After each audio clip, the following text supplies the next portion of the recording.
Hello there. Welcome to episode 496 of Zach Chef Something Good. Today we're going to be frying an egg. I'm going to show you all the ingredients, steps, and the proper way you should fry an egg and taste the best way you can.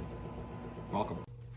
First thing we're going to talk about is utensils. You're going to need 4 utensils to complete this. That is including the heat source. The first utensil I'm going to talk about is a simple spatula. Doesn't need to be anything fancy. You just want your best one so it's not sticking to the pan when you're trying to flip the egg. Second utensil I'm going to talk about is a butter knife. Very simple utensil. I'm going to use butter so that my eggs don't stick to the pan. If you use nonstick spray, you will not need this. However, I'm going to use butter, therefore I'm going to use this.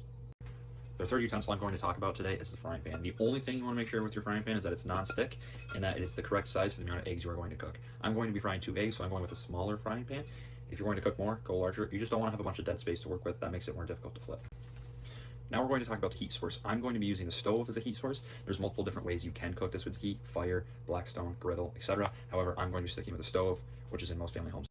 When it comes to talking about ingredients for fried eggs, you really only need 2 simple ingredients, which would be butter and eggs. However, I'm choosing to add more, and that's only going to be salt and pepper. The importance of the stove and the heat. Okay, when cooking on the stove, I try to find the burner that is closest to my pan size. However, that doesn't run it as well.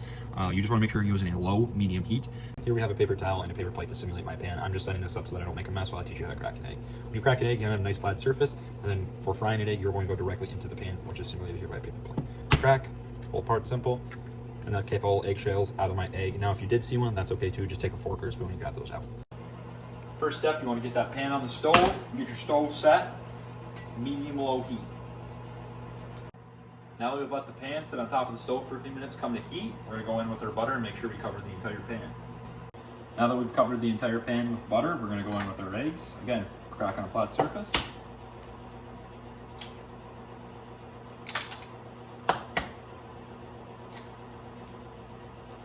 While your eggs are cooking, you might see a little bit of bubble on the egg whites, but that's okay. You want to make sure that your full middle comes to a full white before you flip it. This would be the time that you would add salt and pepper if you'd like to. I am going to.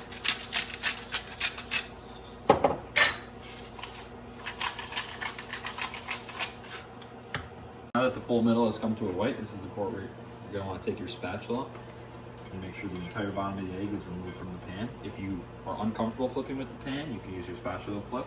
However, I'm going to use the pan to flip, because you have that butter on there. You just get a little flip with your hands, shuffle it on out so both sides get cooked. Then you can come back in with a little bit of salt and pepper. Depending on your heat, give it another 2 to 3 minutes and you'll have yourself a fried egg. Your final step, plate the eggs. Make sure that heat's turned off. Now, you can enjoy. Thank you for staying tuned in episode 496 where Zach Chef Something Good, frying an egg. Can't wait for next week, 497, we're baking sourdough.